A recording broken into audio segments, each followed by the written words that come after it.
everybody, welcome back to Life at Sunny Lee with Kathy Jarvis, and I'm going to review my new tiller today. Now, I have never really owned a tiller before. My mom and dad used to have one, a gigantic one, and they used it on their huge garden, but I borrowed theirs when I first started gardening. And then I quit gardening for a while because I had a full-time job and kids.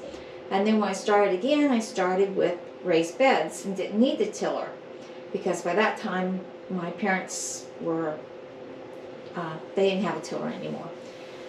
And this past year we decided that we wanted to expand the garden. And it's a last-minute decision, so I couldn't do the usual thing of putting the black plastic and the cardboard down to kill the grass during the whole winter. So I had grass growing up into the area and I had to work that into the ground.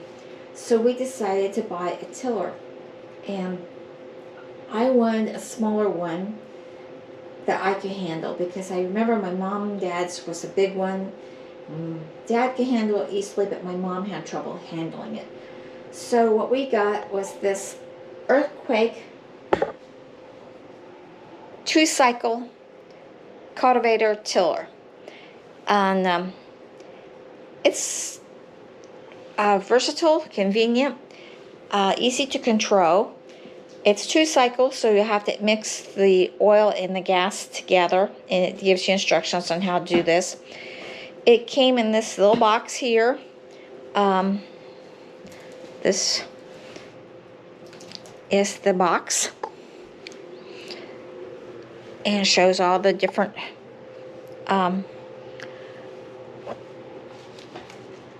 specifications and things. It's a 2-cycle engine displacement with 33 cc, tilling width of 6 and 10 inches, tilling depth, it says 8 inches, goes 375 RPMs, and it weighs 33 pounds. And this thing came in this box, so you did have to put it together a little bit. It comes with the first bottle of oil to go in with the gas. And the only thing I had to do when I got it home was attach the handles to it. The tiller itself was all complete. And it's very easy to start. So we'll take you out there and show it to you. Okay, this is what the tiller looks like. Like I said, all I had to do was put the handles on with these screw things, and that was all there was to putting it together. The cultivators here do come off, so you can make it 6 inches or 10. You can also reverse them if you want to be more aggressive in your digging. It's very easy to start. The first thing you have to do is move the choke into this easy position, and it just flips like that. Then you come up here and there's an on and off switch. You can push it to run, and then you hold here and use your other hand to pull the string here. Once it starts running, leave it, take it to the half point for a little bit, for about a minute, and then take it to the run position, and it works. You have to, you can control the speed by the throttle here. The harder you pull that up, the faster it goes. And to turn it off, you just simply push this button so it goes off. It's very lightweight. I can pick it up with one hand,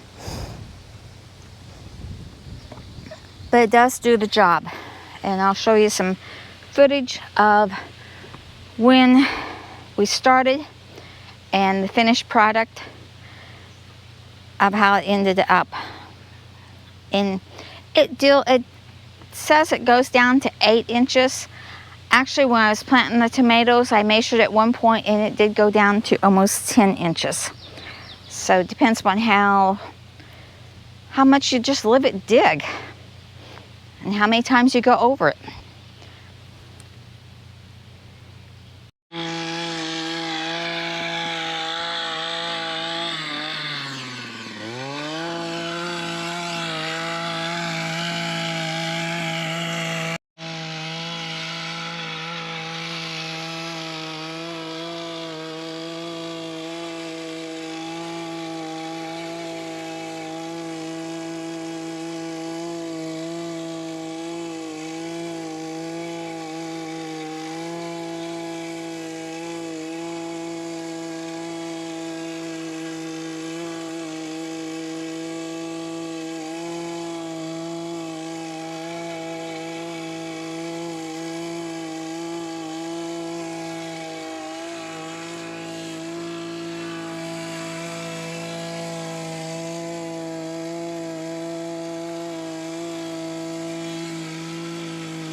So I hope you enjoyed the video.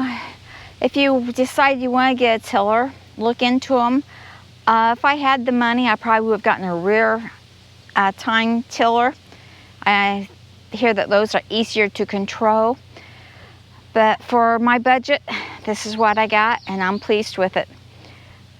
And if you learned anything, give it a thumbs up. If you enjoyed the video, give it a thumbs up. Subscribe to the channel if you would. It doesn't cost anything. Hit that little bell icon, and that way you'll know when I'm on next. And remember to dream big and follow that dream. And I'll see you in the next video. Bye, everybody.